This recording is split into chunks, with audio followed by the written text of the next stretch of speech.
Muito bem, sejam mais uma vez todos muito bem-vindos ao Festap 2022. Lupe, deu uma cortada em você aí, né, com os patrocinadores, mas eu vou dar uma quebrada no seu galho aqui. Vou chamar aqui os patrocinadores do Festap 2022, a Globo, a Extreme Reach, a SPM, a Neo, a Compass Colab, a Claro, a Quai e a Canta estão juntos com a gente aqui, fazendo esse Festap acontecer. Correto, senhor Júnior? E estamos nós aqui das APPs interior, representando aqui todas as regionais. Eu, como representante da APP Sorocaba. O Júnior vem da onde, Júnior? APP Alto Tietê. Nossa, grande Maria T. MT. Beijão para MT. Fantástica, fazendo um ótimo trabalho lá no Alto Tietê, né? Bom, eu confesso que dá até tremedeira aqui a hora que vai ler nossa próxima convidada. Esse currículo aqui, viu? Né, a Dé Bastos, a diretora de criação e conteúdo da Publicis. O tema, a criatividade é socialmente desencorajada, reaja.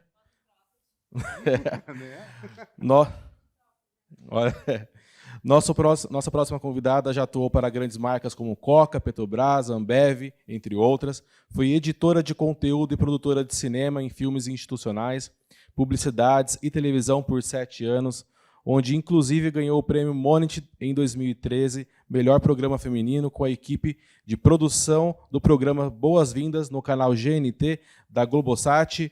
Então, com muita alegria, a gente convida ao palco Dé Bastos. Oi, gente, tudo bem? O palco é seu. Obrigada. Nossa.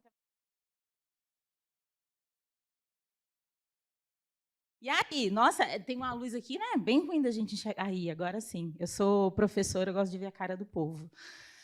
Oi, eu sou a Dé. Tudo bem? Eu sou Dé Bastos, sou publicitária de formação, comunicadora de nascença. Eu estou diretora de criação e conteúdo da Publicis Brasil. Vocês conhecem a Publicis? Conhece? Então, a gente tem feito umas coisas bem legais lá. A Publicis está dentro do Publicis Group, que é um grupo mundial de comunicação. Eu sou... Quem mais que eu sou para falar? Eu sou professora, já falei, né? De criatividade na FIAP. Também sou professora no Instituto IP de Pesquisas Ecológicas. Eu dou aula de criatividade no mestrado de ecologia. Olha isso. O que mais? Eu sou criadora de conteúdo do Criando Crianças Pretas, uma iniciativa de comunicação para combater o racismo, para a gente ensinar as pessoas a ser o antirracismo na prática. E o mais legal, eu sou a mãe do José. O José tem 4 anos e daqui a pouco vocês vão ver a carinha dele. Brigadinha, isso é chique, né? Como é que funciona esse trem? Vamos lá. Obrigada, funciona. Eu primeiro queria agradecer a Publicis Brasil, que é a casa onde eu estou e que permitiu que eu estivesse aqui com vocês, e agradecer a APP. E é muito louco isso, né? Porque eu estava pensando aqui, meu Deus, lá na faculdade, o quanto eu admirava as pessoas que falavam na APP. E eu sei que muitos de vocês aqui estão estudantes nesse momento, e daqui a alguns anos vocês vão se lembrar desse momento, quando vocês estavam sentados aí, achando quase impossível estar aqui, e aí, de repente, você vai estar aqui dizendo para a galera que está aí, só mais um pouquinho de força, de energia, porque o mundo é... Toda vez que você bota energia numa coisa, ela funciona. Por falar em energia, a criatividade... Eles me chamaram para falar... Olha que chique, eles me falaram o que eu quisesse. Era sobre criação, inovação, eu podia falar sobre o que eu quisesse. E eu queria falar sobre criatividade. Primeira coisa, quem aqui é estudante de publicidade, propaganda? Quem aqui está na área? Quem trabalha? Quase todo mundo. É importante a gente entender que, quando a gente fala de criatividade, principalmente se você trabalha numa agência, numa empresa, criatividade como modelo de negócio tem um certo core. Publicidade como soft skill, como habilidade que a gente tem para resolver problemas, ela pode estar num outro lugar. A criatividade que a gente vai conversar aqui não é o modelo de negócio que eu faço como diretora de criação. Como diretora de criação, eu recebo um brief junto com a minha equipe e desenvolvo criativamente uma solução com base em N fatores, no cliente, no orçamento, né? A parte mais chata, não dá para criar sem dinheiro. Então, assim, o mais legal da gente entender é que a criatividade ela é multidisciplinar.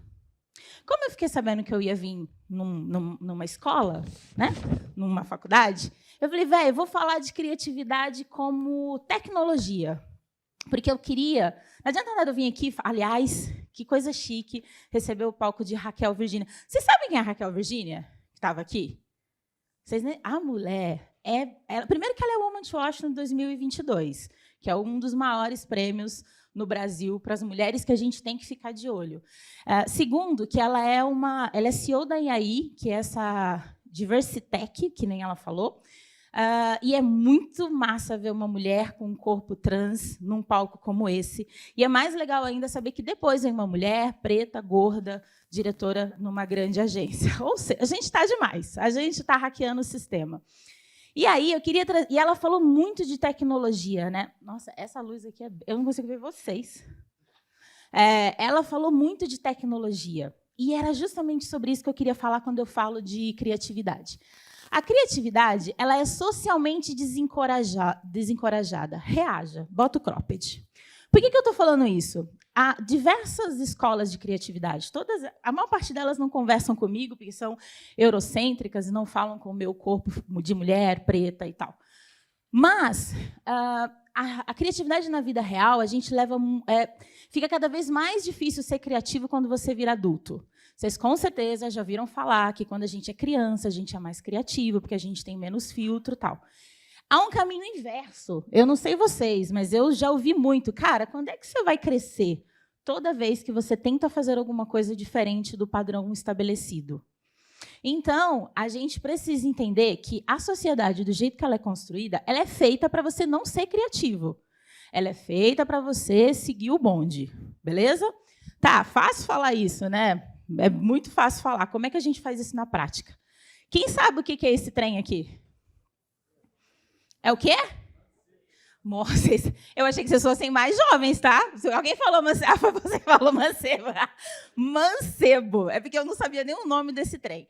Esse bagulho é um bagulho que, primeiro, foi criado para você botar chapéu e bolsa, mas todo homem acha que isso é um guarda-roupa em casa. A minha mãe odeia esse trem, porque eles penduram tudo.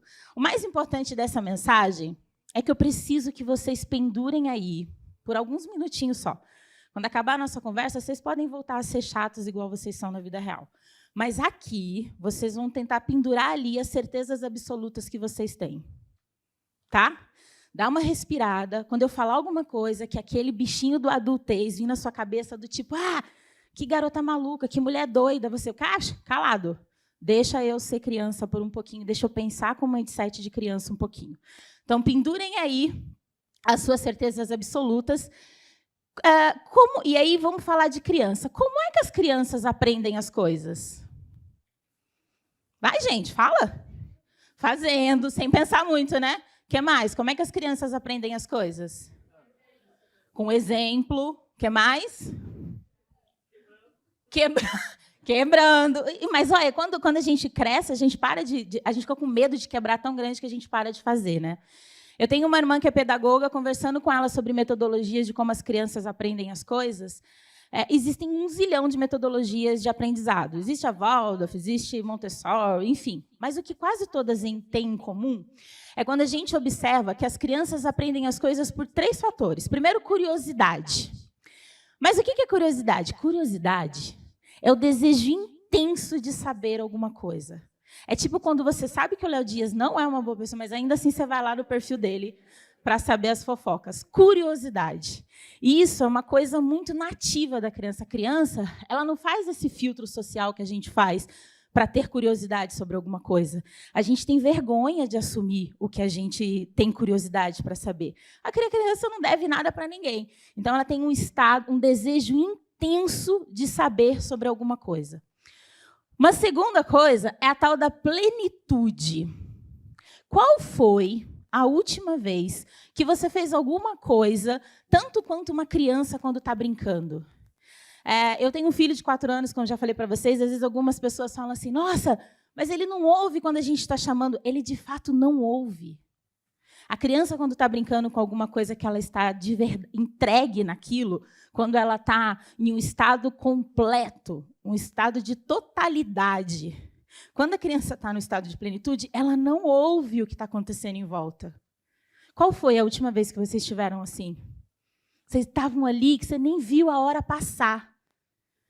Eu estava fazendo um job esses dias, que eu estava tão envolvida, tão apaixonada, que quando eu vi, eu perdi a hora de comer. A hora de comer é muito importante para mim. Eu nunca esqueço a hora de comer. Então, assim, é um estado de plenitude, de integralidade. A gente faz 1 milhão de coisas ao mesmo tempo. Vocês, com certeza, estão respondendo e-mail, estão postando na internet. Eu não estou jogando, não, faço a mesma coisa. Então, a gente vai fazendo 500 coisas ao mesmo tempo. A gente tem que estar aqui, mas tem que estar num outro espaço. A gente não chega nas coisas, muito menos nos pensamentos. Quanto mais a gente cresce, mais finito fica a nossa capacidade de pensar. A gente não se entrega de verdade para aquilo. E isso é uma característica do aprendizado da criança. E a terceira é energia, né, meu amor? Aí eu já não vou poder estar prometendo para vocês, porque a tia está com 40 anos, já não está mais com essa energia toda. Mas energia é a capacidade de um corpo, né, de um sistema físico, de realizar um trabalho. A criança tem uma energia inesgotável. Então, assim, da próxima vez que vocês estiverem com uma criança, ou com um filho, ou com alguém da família, ou da próxima vez que vocês conseguirem fazer o exercício de parar na criança que vocês foram, tentem lembrar disso. Tentem lembrar que vocês eram curiosos, que vocês tinham um estado de plenitude e que vocês tinham energia. Mas tá, que é criatividade nesse contexto que a gente está falando, né? De criar coisas, né? Não só como business do nosso negócio enquanto propaganda e publicidade, que eu adoro, inclusive, boletos estão pagos, obrigada. Criatividade, se fala muito que criatividade é sobre resolver problemas. É também, mas não é só isso. Criatividade se fala muito que é sobre criar algo novo. Também, mas não é só sobre isso. Nem sempre você não precisa ficar reinventando a roda toda vez, não. Criatividade se fala muito que é para os artistas, que é uma coisa meio dom, né? Fulano nasceu criativo. Eu acho que a criatividade não é para todo mundo, diferente de muitos dos teóricos que falam sobre criatividade. Mas também acho que gente criativa busca informação sobre criatividade. Então, se de alguma forma vocês vieram até aqui, botaram uma roupinha, vieram até aqui, estão ouvindo sobre criatividade, todo mundo aqui é criativo. Alguém já ouviu falar no Agora a NASA Vem? O que é Agora a NASA Vem? É o quê? Gambiarras, adoro, é gambiarras. Agora a NASA Vem é um movimento da internet. Olha que chique, ela teorizou o meme. É um movimento da internet que fala sobre essas adaptações nossas que a gente faz. Por que eu trouxe o Agora a NASA Vem? Esse ano eu fui estive no júri de mídia do D&D. Vocês conhecem o D&D? Não? D&D. Existem 2 prêmios bem legais, bem grandes assim sobre publicidade. Cannes, que é o mais midiático, e o D&D, o de Advertising Design, ele às vezes ele é conhecido como um pouco mais técnico. Então, para vocês terem noção, cada júri julgou 409 cases. Então, eu assisti 409 cases do mundo inteiro. A gente viu os Grand Prix. Todos os que estiveram em Cannes depois, a gente viu um pouquinho antes no D&D. Eu teria 1 zilhão de cases criativos para trazer para vocês. Alguns deles que me tocaram profundamente. Mas nada no mundo, para mim, é mais criativo do que as gambiarras. Porque as gambiarras, não aquelas que botam a gente em segurança. Até tirei aqui, tinha umas fotos, até tirei para vocês não dar ideia para vocês. Não enfiar os trem na tomada. Não estou falando sobre insegurança. Eu estou falando sobre a capacidade que a gente tem de dar um novo uso para algo que já existe. Tá? Essa daqui, pausa aí no Agora a NASA Vem, tá? Dá uma pausa, daqui a pouco a gente volta a falar para ele. Esse aqui é meu filho e a minha mãe. Minha mãe, Dona Neuza. Eu trouxe a minha mãe e o José para falar um negócio para vocês sobre tecnologia. A Raquel estava aqui no palco falando sobre como tecnologia não é sobre software e hardware, só isso. E eu achei muito legal, porque, em seguida, eu queria falar sobre tecnologia para vocês como uma ferramenta humana. Tá, na teoria tá lindo, na prática, minha mãe é fofoqueira. Muito fofoqueira. Mas muito fofoqueira. Ela não grava isso não, amor, porque se ela descobrir, ela vai ficar brava comigo. Dá uma pausa aí. Ela é muito fofoqueira e muito brava. E aí ela fica brava, ela fica irritada por qualquer coisa, ela não quer falar comigo, não quer falar com ninguém. Aí ela faz um bico, vira para trás, aí eu falo assim, já sei, eu vou inventar uma fofoca. Que aí eu vou conseguir conversar com ela. Aí eu falo, mãe, você viu o que a tia Maria falou? Aí ela, bolada, olha para mim e fala assim, o quê? Igual o meme que teve esses dias, né? Fofoca. Não teve um negócio desses dias? Como é que é? Fofoca? Você quer ouvir uma fofoca? Não. Qual é a fofoca? Minha mãe todinha. E aí, eu conto a fofoca para minha mãe, que às vezes não necessariamente precisa ser verdadeira, mas assim, só o movimento desperta nela um acesso que eu não tinha porque ela não estava querendo conversar comigo. E aí, vou dizer para você que isso é tecnologia. Tecnologia é aplicabilidade. Toda vez que você aplica alguma coisa para ter um resultado, você está fazendo tecnologia. Então, aplicabilidade é ferramenta. Toda vez que você faz alguma coisa para conseguir um resultado, tecnologia. Logo, fofoca é um app. Né? E eu achei muito legal. Era app de aplicativo, porque é aplicabilidade, mas aí depois virou app. Tá.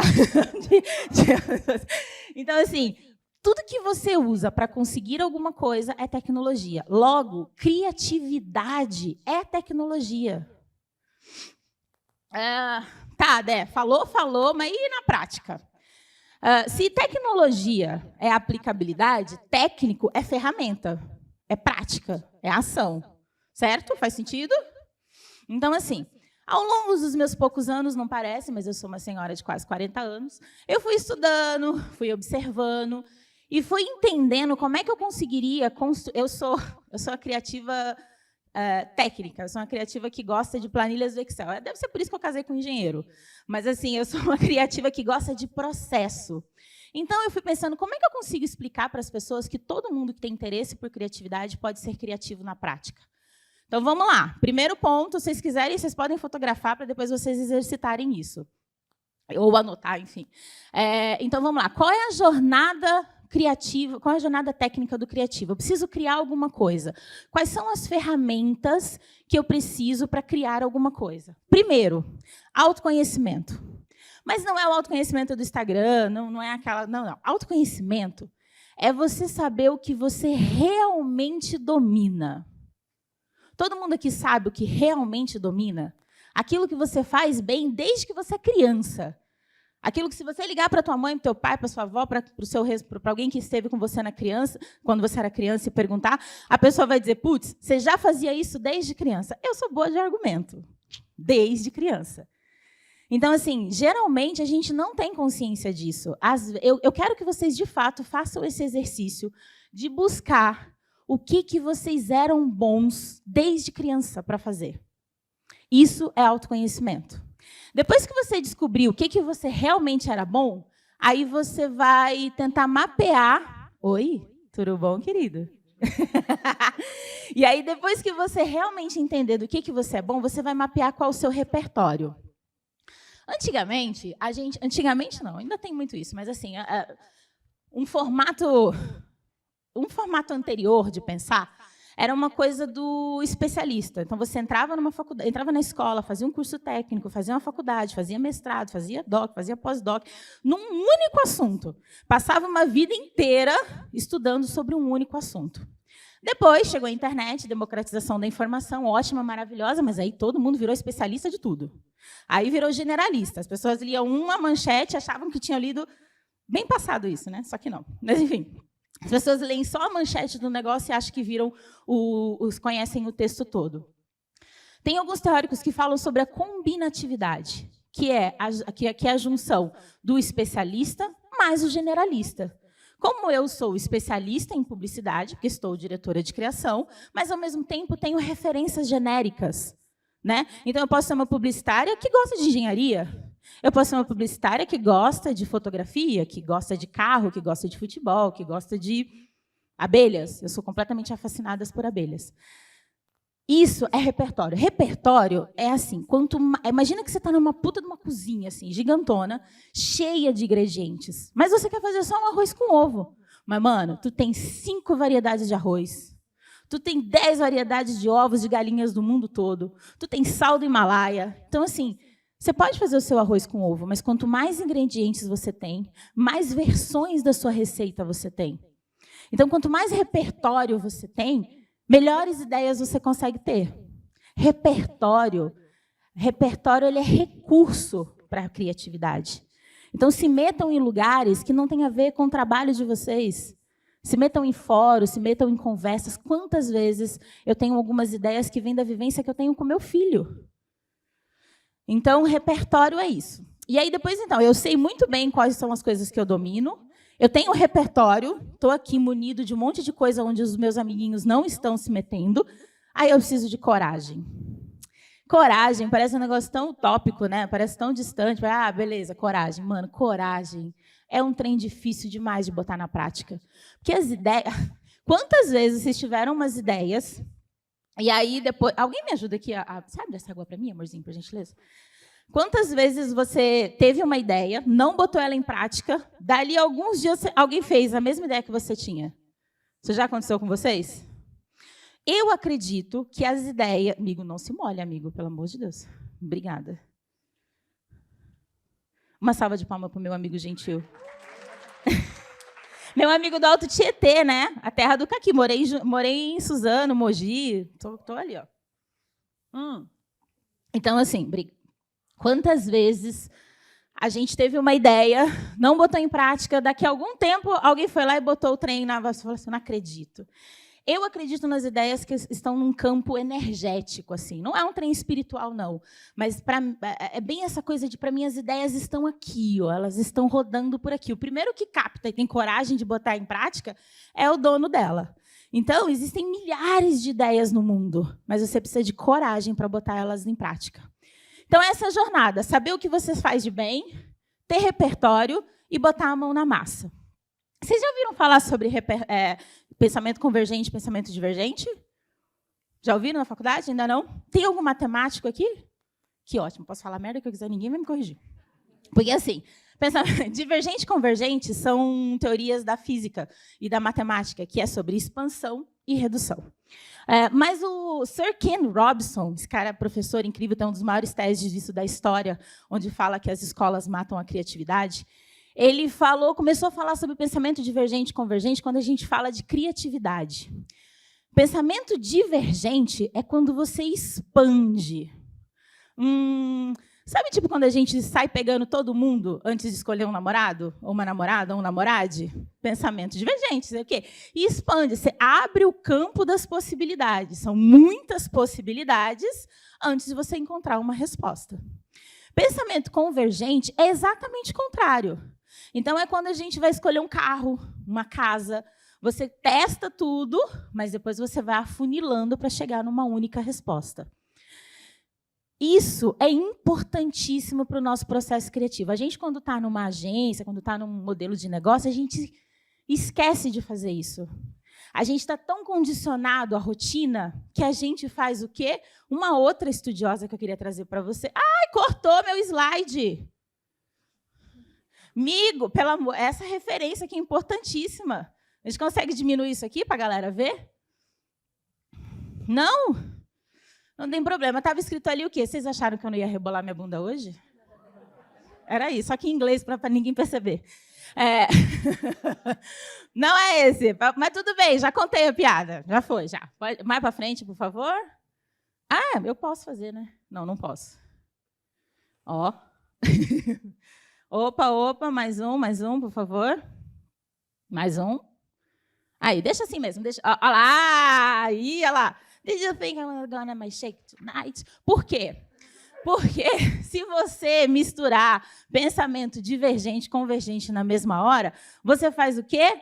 O efeito sanfoninha. Aí só os funkeiros vão pegar a ref da Anitta.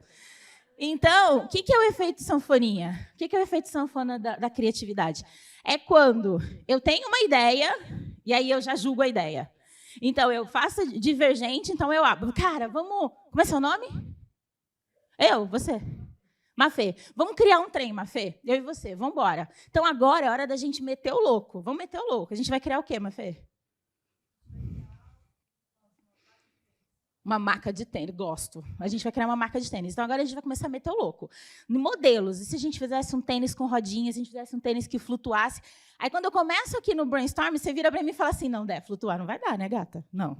Não tem tecnologia para isso ainda. Então, o que aconteceu? A hora que eu comecei a meter o louco, a hora que eu comecei a divergir, a Mafê convergiu. E aí, tá bom, Mafê. Então, vamos tentar, divergiu. E aí, acontece aqui o movimento da sanfoninha. Quando eu converjo... esse microfone é estranho.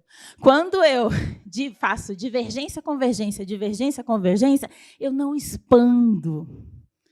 E expandir é um dos maiores segredos da criatividade. Então, mete o louco. É aí que você traz a criança de volta. Deixa vir. Tênis que flutua, tênis com cor que não existe, tênis transparente. Deixa ir. Define uma hora para você divergir, define uma hora para você convergir. Ó, Mafê, vamos meter o louco por 10 minutos? Depois de 10 minutos, a gente começa a convergir. Depois a gente começa a filtrar, ver o que é possível. Beleza? Então, pensamento divergente, pensamento convergente, para não fazer o efeito sanfoninha, é um dos maiores segredos da criatividade. Está todo mundo falando agora sobre cocriar, né? Tá chique falar cocriar, co-work, não sei o quê. Mas é tudo balela. A maior parte das coisas é fake news. A maior parte das coisas é hipocrisia. Sabe por quê? Porque, para a gente criar de verdade, para eu e Mafê fazer a nossa marca de tênis, a gente precisa de 2 pontos importantíssimos, e esse eu queria que vocês anotassem também. A gente precisa de alinhamento e confiança. O que é alinhamento? Alinhamento não é a minha ideia validada pela Mafê. Então, não adianta só eu criar todo o modelo de negócio do nosso trabalho e a Mafê ir atrás dizendo, sim, é isso mesmo, eu concordo com a Dé. Isso não é cocriação. Então, se você está num espaço cocriando, onde só uma pessoa está criando e as outras estão só validando, isso não é cocriação. Mas, para fazer isso, a gente precisa de confiança. Eita, bagulho difícil. Trabalhar junto e estabelecer relações de confianças.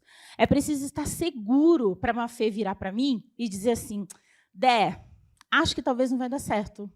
Não, Dé, vamos fazer de outra maneira? Para isso, a gente precisa de um espaço seguro. A gente só constrói espaço seguro sabendo muito bem o que a gente quer. Tem algum carioca aqui? Cariocas, não? Que triste. Adoro cariocas.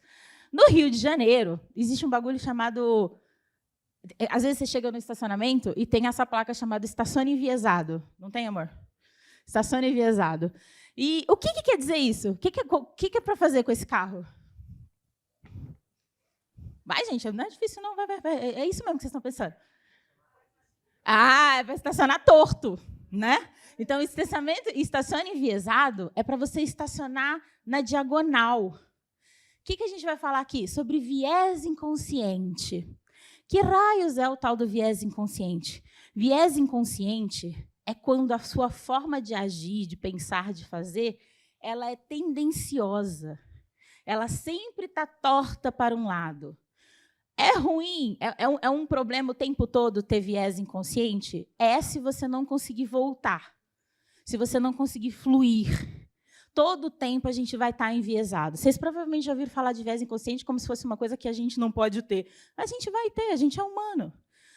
O grande problema do viés inconsciente, existem vários. Viés de afinidade é quando eu já me conecto com alguém aqui que eu conheço, que eu acho que parece comigo, e aí eu já vou falar só com essa pessoa o tempo todo. Efeito de grupo é quando eu começo a tendencionar todo mundo a pensar da mesma forma que eu e para o mesmo caminho, né? Então, assim, o problema do viés é quando você não tem fluidez. Então, assim, toda vez que você for criar algo que você está vendo que você está indo para uma direção só, tente fluir, tente voltar, tente ver o outro lado. Então, viés inconsciente é uma violência para o nosso processo criativo. Essa daqui é a Chimamanda. Alguém conhece a Chimamanda? Pelo amor de Deus! Sério, gente? Então, por favor, vamos buscar depois o TED da Chimamanda, um dos melhores TEDs do mundo, onde ela fala sobre os perigos de uma história única. Chimamanda é uma escritora, maravilhosa, fala muito sobre feminismo negro. E esse TED da Chimamanda, que é sobre o perigo de uma história única, ele fala que a história única, essa que a gente está falando dos vieses, ela cria estereótipo. E o problema com o estereótipo não é que ele seja mentira. O problema do estereótipo é que ele é incompleto e que ele é uma versão só sobre uma coisa. Então, não existe gente criativa que não consiga ter um pensamento fluido, que não consiga ter fluência, como a Anaí falou, que não consiga conversar com várias as pontas. Criatividade, ela é muscular. A gente precisa exercitar. Então, assim, não adianta. Ninguém vai nascer criativo de um jeito e vai ser criativo para sempre. Se criatividade é uma busca por repertório, você precisa exercitar a criatividade. Para exercitar, a gente tem que perder o medo de errar. Para exercitar, a gente tem que meter o louco. Para exercitar, a gente tem que abrir a nossa capacidade de lidar com o outro, de não estar certo. Às vezes, a gente vai fazer besteira. As pessoas que a gente mais admira, elas também falam besteira. Os teóricos que eu mais admiro, várias vezes estão falando besteira. Ainda assim, eu não deixo de ouvi-los, porque isso é exercício. Desaprender é mais difícil do que aprender.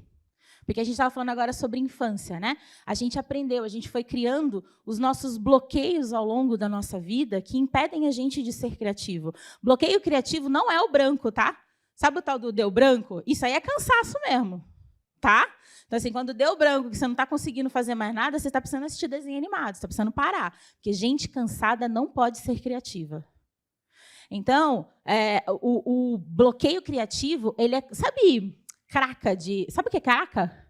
Tem hélice de barco, e aí, conforme o barco vai andando no mar, ele vai juntando uma sujeira, assim, umas cracas, e vai fazendo com que o barco ande cada vez mais devagar. Isso são os bloqueios criativos. O Gunn fala muito disso, Murilo Gunn falava muito disso. Assim, dos bloqueios criativos, de como que, ao longo da nossa vivência, você vai ficando cada vez mais lento por conta dos bloqueios de toda uma vida. Então, desaprenda, limpa as cracas, desaprenda as coisas que você tem certeza. Essa daqui é a Catiuxa Ribeiros. Alguém conhece a Catiuxa? Conhece? Ah, ufa. A Catiuxa maravilhosa, professora de filosofia africana. Também tem um TED que eu amo. E, nesse TED, ela fala sobre o coração é a morada da nossa consciência. O modelo eurocêntrico de pensar a criatividade, o saber, ele vem muito de um lugar que é da cabeça, né? Eu penso, logo eu existo, não é verdade? Eu estava vendo esses dias um podcast com a Grada Quilomba, que eu também admiro muito, uma artista, e ela estava falando sobre, se a gente prestar atenção nas universidades, geralmente tem o busto dos pensadores, né?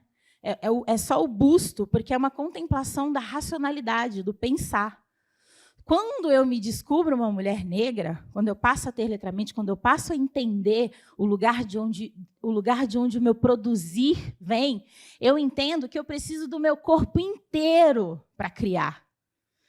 E eu preciso do meu coração, porque eu sinto, logo eu existo. O meu pensar é consequência do meu sentir, não o contrário. E aí eu trouxe aqui algumas dicas muito rápidas para vocês criarem. Construa referências genéricas, então sejam pessoas com vários tipos de saberes. Eu adoro o Bachelard é um filósofo que fala, nada é evidente, nada é gratuito, tudo é construído. Feedback. Você sabia que feedback é uma boa de uma técnica de criatividade? E eu explico como. Separem opinião de feedback. Opinião é uma coisa individual que todo mundo tem direito de ter. Feedback é um processo de retroalimentação sistêmica. Ou seja, só pode me dar feedback quem já esteve neste lugar. Feedback é uma parada meio venho do futuro para te dizer. Como é seu nome? Lucas. Então, assim, Lucas quer ser palestrante um dia. E aí eu vou falar para ele, Lucas, vem cá que eu vou te dar uns toques sobre um negócio que você fez. O que eu fiz? Eu venho do futuro, do estado onde eu estou, para dizer a ele sobre alguma coisa que ele está fazendo agora e que eu já fiz no meu passado. Entende? Feedback é um exercício de retroalimentação sistêmica. Fora isso, é opinião. E aí eu posso ter também. Eu posso ser cozinheira e te dar uma opinião sobre a sua palestra. Claro que pode. Eu, enquanto produção enquanto produção intelectual, preciso colocar isso no lugar certo, porque senão eu não sobrevivo, senão a minha ideia não sobrevive. Então, feedback é uma técnica de criatividade. E aí eu trouxe aqui um negocinho rapidinho, bem rapidinho mesmo, 5 minutos. 5 minutos, é isso aí. Fotografa aqui como é que a gente faz para amadurecer uma ideia. Primeiro, defina o problema. Preciso ter uma ideia. Cara, eu não estou conseguindo. Da onde eu começo? Defina o problema. O que eu preciso resolver? Como é que eu descubro isso? Faz o LED do jornalismo. Tem jornalista aqui? Olha lá, está certo esse aqui? O LED do jornalismo, qual é? O que, quem, quando, onde, como e por quê. Definir o problema. Faça os questionamentos. Depois que você definiu o problema, começa a fazer todas as perguntas. E se der errado? Será que eu tenho dinheiro? Para quem que vai ser? Começa a fazer todas as perguntas possíveis sobre o seu problema. Depois, você vai captar qual é a intenção. Qual é, de fato, a intenção do que eu estou fazendo? Para que eu preciso resolver esse problema? Conflito de geração. Todo mundo tem. Eu preciso criar alguma coisa para o meu conflito de geração. Será que isso, de fato, é um problema? É um problema para quem? Então, assim, eu preciso captar qual é a intenção do que eu quero resolver. Aí volta a NASA. Agora a NASA vem. Quando você tiver definido o seu problema, feito os questionamentos, ter captado a intenção, você vai fazer a adequação. Às vezes, o que você precisa criar já foi criado. Não precisa reinventar a roda. Às vezes, você só precisa fazer uma adequação. Se você precisa resolver um problema... Você precisa resolver um problema na sua empresa, talvez um jeito com que você brinque com seu filho possa ajudar você a resolver isso. Você precisa resolver um problema de relacionamento com alguém, talvez a forma como você trabalhe com os seus amigos ajude você a resolver isso. Adaptação. E, espera aí, teste, né, meu filho? Sem teste. Sem testar as coisas, não tem como a gente saber se deu certo ou se deu errado. Tirem as coisas do papel. Antes feito do que perfeito. Bota a mão na massa, vai para a rua, bota a cara no sol. Ninguém ganha na loteria se não jogar.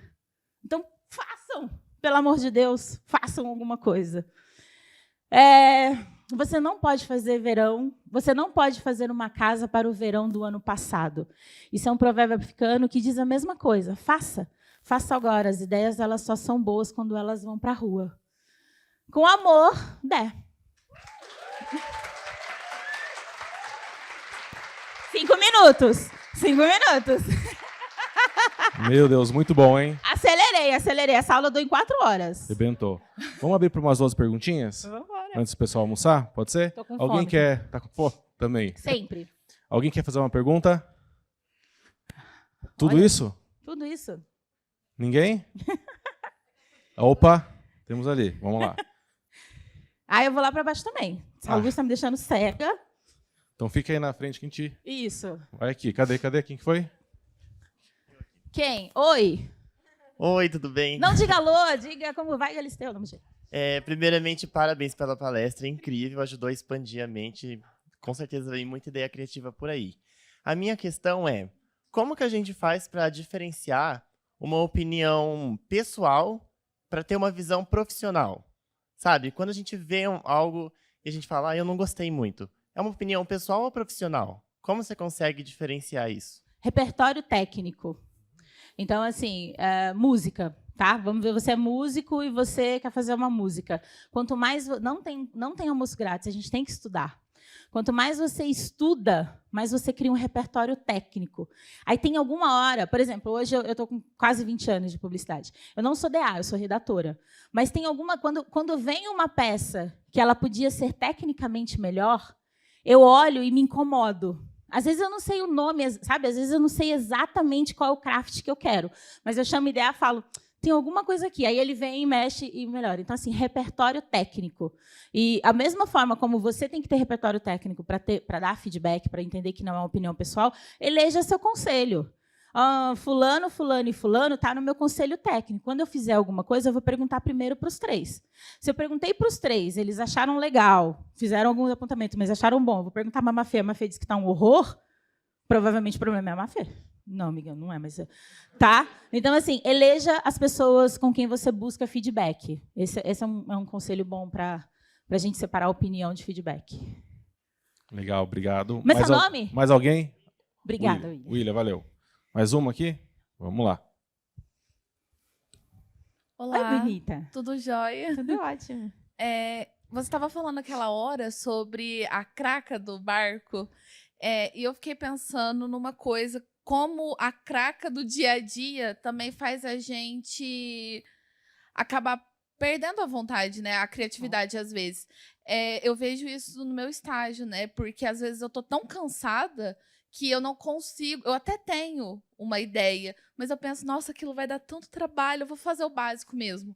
E aí eu quero saber, quando acontece isso com você, como que você faz para sair desse lugar? O tempo todo, né, amigas? Tipo, sou eu o tempo inteiro. Eu tenho uma rotina bem intensa de trabalho.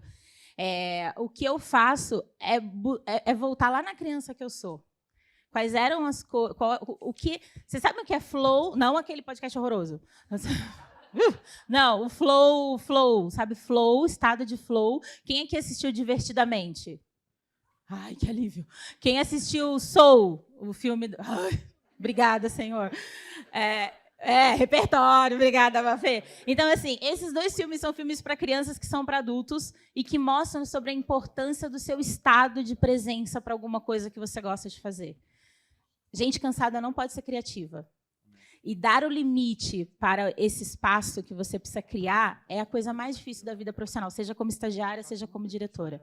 Então, assim, é um momento em que você precisa... Eu tenho na minha agenda, são raros, mas eu tenho eu bloqueio na minha agenda um PN. Quem sabe aqui o que é PN, que eu boto na minha agenda? Porra nenhuma. Então, é o momento que meu marido está de prova, que eu deito no sofá e eu fico vendo as maiores merdas na internet. E eu vejo desenho animado, ou às vezes não faço nada. Então, assim, você precisa de um espaço para o fazer nada. O De Masi fala, né, sobre ócio criativo, tem outras linhas mais modernas que falam sobre isso, mas você precisa de um momento de não estar ocupado para poder criar, para poder limpar suas cracas. Não tem jeito, mana. Vai ter que descansar. Lindona. Obrigada, meu amor. Olha só.